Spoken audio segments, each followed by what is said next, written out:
So if you're Gervonta Tank Davis, there's no better situation to be in at this point in your career than right now. I mean, after pretty much walking through Frank the Ghost Martin and what appeared to be a performance somewhat similar to Canelo Alvarez versus Caleb Plant, where it looked as if Tank was struggling the entire bout, just for many to realize that it was only a matter of time before Tank made the Ghost stretch like one of Casper's uncles. If it wasn't already evident before, it's clear more than ever now that Tank is the money fight for anyone at the lightweight or super lightweight divisions, with so many of those fighters coming out of the woodworks hoping that their name gets drawn in the Tank Davis sweepstakes. Sucks if you're Sabril Matias or Gary Antoine Russell, but promising if you're a fight fan that's been patiently waiting for Tank to face his next prominent name since Ryan Garcia. Now, with Ryan Garcia paying Gervonta a visit at ringside, trolling in a respectful manner with this getup, of course casual fans are all over this exchange, anticipating the sequel of their 2023 bout. But when Floyd Mayweather is blatantly trying to shade Tank by releasing the Devin Haney sparring footage,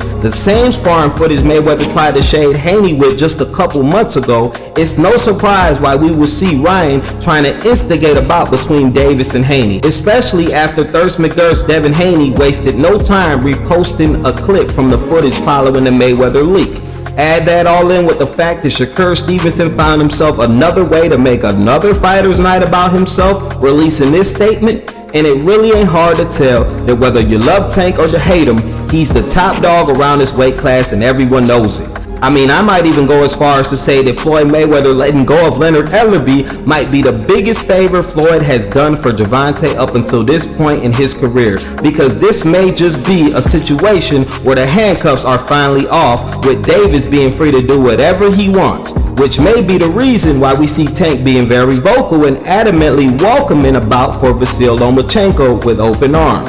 I figured that was the direction Tank was headed from the start, and I'm way more confident now that we see the Lomachenko fight next. Although nothing is official just yet, Bob Arum has been doubling down that negotiations for a Tank and Loma bout have been in the process before and even after Tank's June 15th bout this past weekend with Frank Martin. Arum recently told reporters that a fight between Tank and Loma looks set to potentially take place come November of this year, and with Arum also stating that Naoya Inoue's next opponent may be lined up for a bout in September, that may have been confirmation from Uncle Bob debunking and canceling out any attempts from Turki Al-Sheikh's, aka His Excellency's, plans to make a fight between Tank and Inoue, at least for the time being, which to me appears to be a good thing, because let's face it, man, as impressive as Inoue is, and as much as we would like to see him face the likes of a Gervonta Tank Davis, the harsh reality and ugly truth is he, Inoue, is too small for Tank at this point in his career,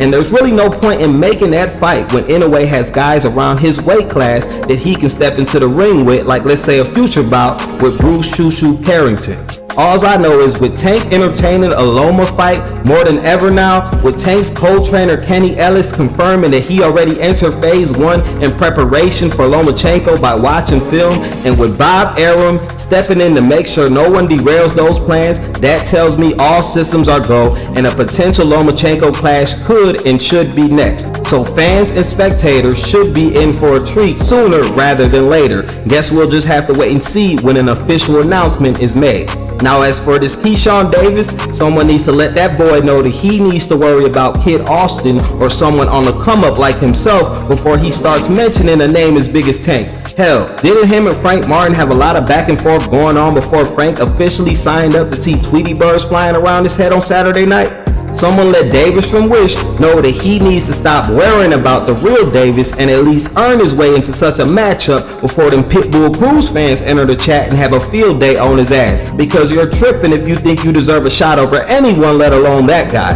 Hop off. He wanted my great Japanese star Inoue to fight Tank Davis. Well, yeah. Davis is like twice Inoue's size.